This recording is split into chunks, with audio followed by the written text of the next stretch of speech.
Hello, konnichiwa. I'm Sakura. Today we are diving into something super cool. Behind the scenes secrets of the Infinity Castle arc. Don't worry, this video is 100% spoiler free. So even if you haven't watched it yet, you can chill and enjoy.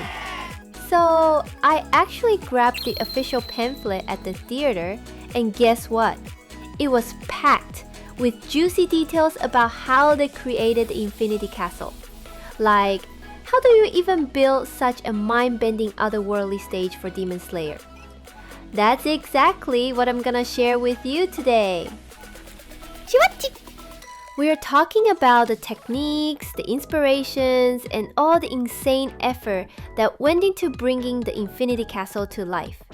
So, if you're curious about anime production magic, hit that subscribe button and stick around till the end. You don't want to miss this one. The Infinity Castle. This insane stage that Mugen himself called Hell.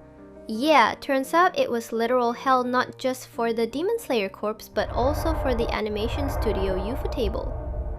The very first time Infinity Castle showed up in the anime was back in episode 26 of the very first season. Do you guys remember that shot? Fans were like, wait, that's what the castle looks like when it moves in animation? It completely blew everyone's minds. But here's the wild part. None of that old 3D model was used in the new movie Infinity Castle Part 1. Yup, they scrapped it all. Instead, Ufotable built a brand new Infinity Castle from scratch. Bigger, crazier, and way more complex, so it could truly fill the massive movie screen. They literally leveled it up into something worthy of the cinema experience. So when Ufotable decided, alright, let's build a brand new Infinity Castle for this trilogy of films, boom, the first big problem hit. Once they calculated all the frames needed for the castle scenes, the rendering time came out to 3 years and 6 months. 3.5 years! And that was only if all the assets were ready from the start. In reality, it could have easily taken over 10 years to finish. Like, come on, who's gonna wait a whole decade for a single movie? Even I thought, no way, that's impossible. But Ufotable didn't give up. Nope, they doubled down. We go back to 2020 when Mugen Train was in theaters. One night, producer Kondo straight up told Aniplex president Iwakami, Infinity Castle will be a trilogy of films. Chills! What a legendary decision. That moment locked it in. The Infinity Castle project officially began. And here's a wild side note. Kondo isn't just the producer, he's also Ufotable's president. But in 2021, he actually got arrested for tax evasion, like 138 million yen hidden through merch sales. Yeah, that happened while the trilogy project was already underway. Honestly, thank God it didn't derail the movie plans, right? Okay, back to the main story. The Infinity Castle for the trilogy wasn't just a simple rebuild. Nope. They had to make it even more complex with even more moving space inside.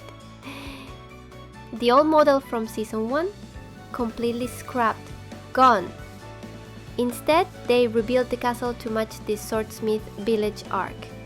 And remember that little teaser we saw during the world tour, episode 1 of Swordsmith Village, when Akasa shows up and we catch just a glimpse of the Infinity Castle? Ooh. Yes, that was our first taste of the new version, a foreshadowing of the entire Infinity Castle arc. Literal goosebumps. But hold on, the big problem still wasn't solved. The whole 3.5 years of rendering nightmare? Yeah, still there. So what did the staff do? They tackled a mission that sounds straight up impossible. Cut the rendering time massively while making the visuals even richer. Like, talk about a paradox, right? But hey, this is Ufotable. We know they're insane enough to try. So what did they do? Ufotable went full on total concentration mode. They maxed out their machines, upgraded the server room, and literally pushed their power supply to the limit. They even considered cloud rendering, but the cost? Hundreds of millions of yen. Way too insane, so they had to drop that idea. Which meant the team had to fight it out the hard way. Modelers shaved down every single asset to make it lighter, engineers reworked the entire internal network to handle the load. Everyone fought through this, quote, hell of optimization, step by step, painstaking but effective. Honestly, by the end of it, I wouldn't be surprised if the producer awakened the Demon Slayer mark from all the stress. And the result? The rendering time was slashed dramatically. Finally, a future where the Infinity Castle movie could actually be completed became real. Just like the Demon Slayer corpse, the Infinity Castle itself was a living hell for them. But for the production staff, it was their own version of another hell. And because they fought through every single one of those battles, we got to witness that jaw-dropping spectacle on the big screen. That's the kind of behind-the-scenes struggle that makes Demon Slayer feel like pure magic.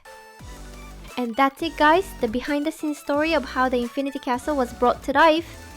What do you think? Pretty wild, right? And guess what? There are still so many more production secrets out there, so I'll definitely be sharing more of them in future videos. If you had fun watching, don't forget to smash that like button and subscribe to the channel for more anime deep dives. Thanks for hanging out with me, and I'll see you in the next one. Bye bye!